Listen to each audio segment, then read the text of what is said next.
નમસ્કાર મિત્રો, સ્વાગત છે અમારી ચેનલ ઓલવેઝ હેપીમાં.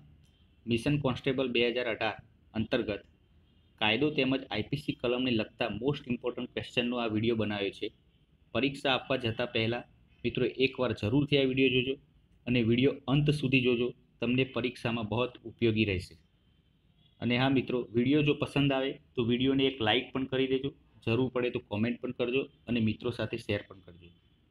મિત્રો, જો તમે કોન્સ્ટેબલને લગતા બીજા મોડલ પેપર જોવા માંગતા હોય તો ડિસ્ક્રિપ્શન લિંકમાં તમને બીજા મોડલ પેપર પણ મળી જશે. તો ચલો મિત્રો, હવે જોઈએ. તો મિત્રો, ફર્સ્ટ ક્વેશ્ચન, એડિશનલ સેશન્સ જજ કેટલી સજા ફરમાવી શકે? તો કાયદામાં નિર્મિત કોઈ પણ સજા કરી શકે. નેક્સ્ટ, આસિસ્ટન્ટ સેશન્સ જજ કઈ સજા ના ફરમાવી શકે? તો મોત, આજીવન કેદ કે 10 વર્ષ કે તેથી વધુની સજા ના ફરમાવી શકે. નેક્સ્ટ, ચીફ જ્યુડિશિયલ મેજિસ્ટ્રેટ વધુમાં વધુ કેટલી સજા ફટકારી શકે? તો ચીફ જ્યુડિશિયલ મેજિસ્ટ્રેટ વધુમાં વધુ 7 વર્ષની સજા કરી શકે છે.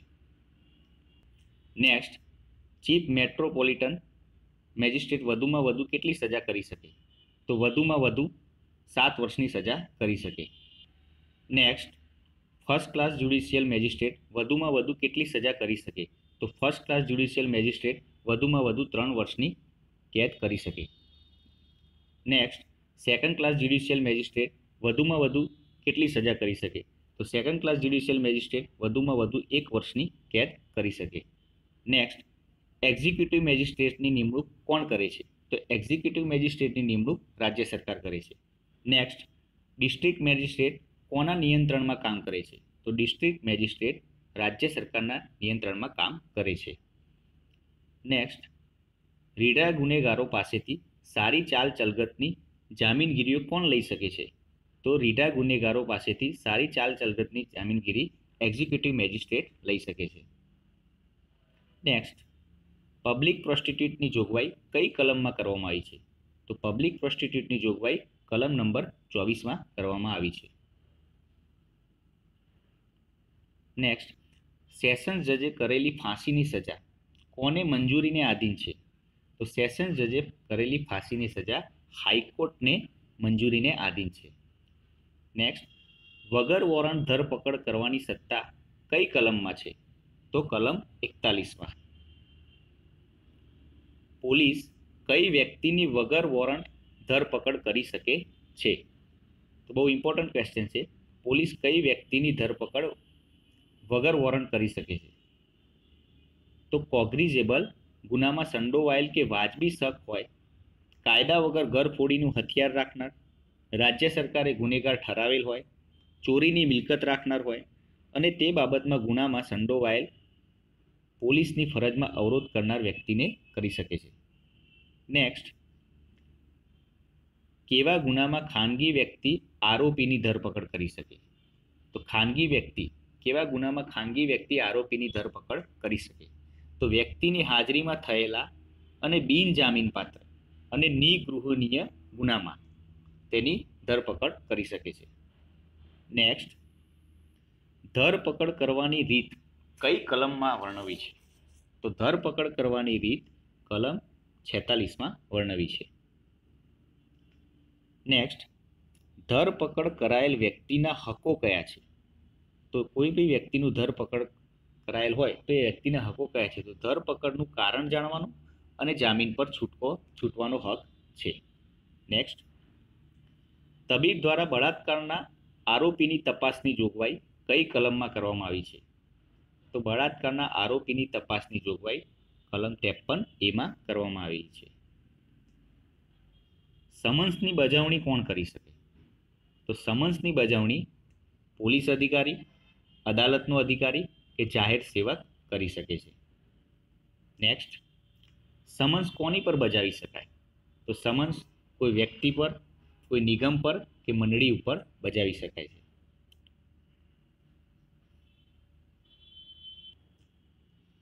હવે મિત્રો, નેક્સ્ટ આઈપીસી વિશે થોડું જાણી લઈએ. આઈપીસી ઘડનાર કોણ હતા? Lord Macaulay. આઈપીસી પ્રસાર કરનાર કોણ હતા? Lord canning. આઈપીસીનો મુસદ્દો ક્યારે તૈયાર થયો? 1837માં. અને આઈપીસી 6/10/1860 રોજ પસાર થયો હતો. આઈપીસીનો અમલ 1 જાન્યુઆરી 1862 રોજ થયો. આઈપીસી કલમ 11 વ્યક્તિની વ્યાખ્યા કરે છે. આઈપીસી કલમ 21 રાજ્ય સેવકની વ્યાખ્યા કરે છે. આઈપીસી કલમ 29 દસ્તાવેજની વ્યાખ્યા કરે છે. આઈપીસી કલમ 40 ગુનાની વ્યાખ્યા. આઈપીસી કલમ 53માં શિક્ષાની જોગવાઈ કરેલી છે. કેદના કેટલા પ્રકાર છે? તો કેદના 3 પ્રકાર છે. એક સખત કેદ, સાદી કેદ અને એકાંત કેદ. આઈપીસી કલમ 107 દુષ્પ્રેરણની વ્યાખ્યા અને આઈપીસી કલમ 108માં દુષ્પ્રેરકની વ્યાખ્યા. કલમ 107માં દુષ્પ્રેરણની વ્યાખ્યા, કલમ 108માં દુષ્પ્રેરકની વ્યાખ્યા. આઈપીસી કલમ 120A ગુનાહિત કાવતરાની વ્યાખ્યા. કલમ 120A ગુનાહિત કાવતરાની વ્યાખ્યા. કલમ 124A રાજદ્રોહની વ્યાખ્યા. કલમ 141 ગેરકાયદેસર મંડળીની વ્યાખ્યા. કલમ 146 હુલ્લડ કરવું અને કલમ 147માં હુલ્લડની શિક્ષા. કલમ 146 હુલ્લડ કરવું અને કલમ 147માં હુલ્લડની શિક્ષા.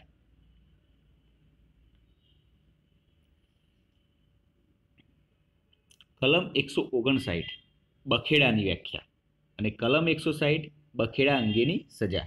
159 બખેડાની વ્યાખ્યા, 160 બખેડા અંગેની સજા.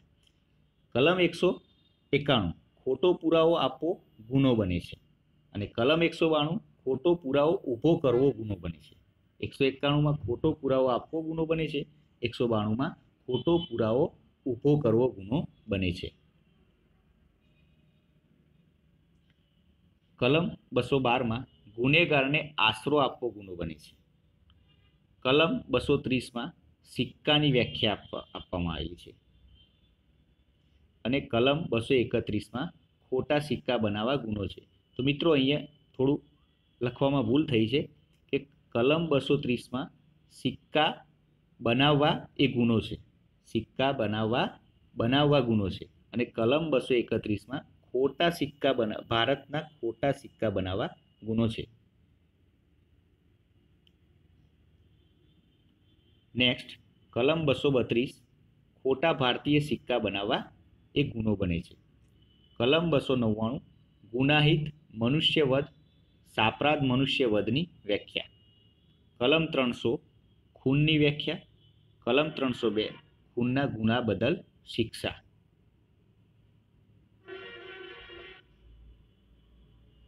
કલમ 400B દહેજ મૃત્યુ. કલમ 307 ખૂન કરવાનો પ્રયત્ન કરવો ગુનો બને છે. કલમ 308માં ગુનાહિત મનુષ્ય વધ કરવાનો પ્રયત્ન ગુનો બને છે. કલમ 310 ઠગની વ્યાખ્યા અને કલમ 311માં ઠગની સજા આપવામાં આવેલી છે. 310માં ઠગની વ્યાખ્યા છે અને 311માં ઠગની સજાની વ્યાખ્યા આપવામાં આવેલી છે. 312 કલમ 312 આઈપીસી કલમ 312 ગર્ભપાત કરવો ગુનો બને છે અને કલમ 313માં સ્ત્રીની સંમતિ વિના ગર્ભપાત કરવો ગુનો બને છે. કલમ 319 વ્યથાની વ્યાખ્યા અને કલમ 320 મહાવ્યથાની વ્યાખ્યા. 319માં વ્યથાની વ્યાખ્યા, 320માં મહાવ્યથાની વ્યાખ્યા.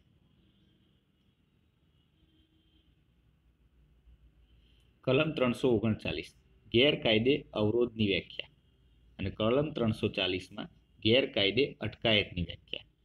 341 કલમ 341માં ગેરકાયદે અવરોધની સજા. કલમ 342 ગેરકાયદે અટકાયતની સજા. અવરોધની વ્યાખ્યા, અટકાયતની વ્યાખ્યા, અવરોધની સજા અને અટકાયતની સજા. નેક્સ્ટ કલમ 349માં બળની વ્યાખ્યા. કલમ 350માં ગુનાહિત બળની વ્યાખ્યા. કલમ 351 હુમલાની વ્યાખ્યા. 359 અપહરણની વ્યાખ્યા તેમજ કલમ 362માં અપનયન વ્યાખ્યા. કલમ 363માં અપહરણના ગુના બદલ શિક્ષા.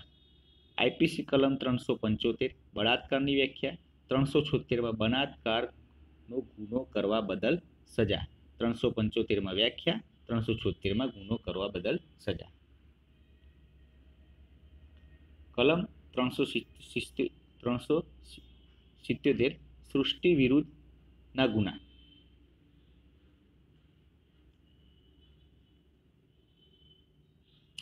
કલમ 378 ચોરીની વ્યાખ્યા. 379 ચોરી કરવા બદલ સજા. 390 લૂંટની વ્યાખ્યા. તો 391 દાળની વ્યાખ્યા.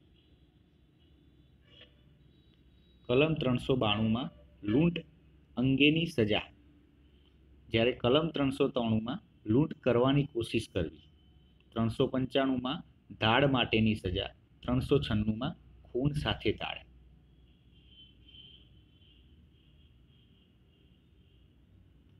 આઈપીસી કલમ 405 ગુનાહિત વિશ્વાસઘાતની વ્યાખ્યા. આઈપીસી કલમ 406 ગુનાહિત વિશ્વાસઘાત માટેની સજા. આઈપીસી કલમ 410 ચોરીનો માલ રાખવો ગુનો બને છે. અને આઈપીસી કલમ 415 ઠગાઈ છેતરપિંડીની વ્યાખ્યા.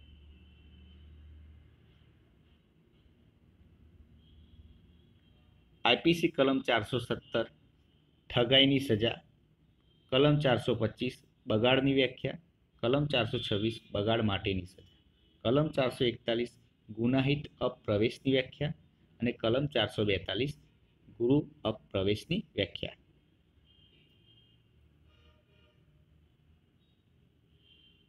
કલમ 445 ઘરફોડની વ્યાખ્યા. કલમ 446 રાત્રે ઘરફોડ કરવી ગુનો બને છે. કલમ 447 ગુનાહિત અપ્રવેશની સજા. કલમ 448 ગૃહ અપ્રવેશની સજા. કલમ 463 બનાવટી દસ્તાવેજ બનાવવો ગુનો બને છે. તો કલમ 464 ખોટો દસ્તાવેજ બનાવવો ગુનો બને છે. કલમ 465 ખોટા દસ્તાવેજ બનાવવા ગુનાની સજા. અને કલમ 470 બનાવટી દસ્તાવેજની વ્યાખ્યા.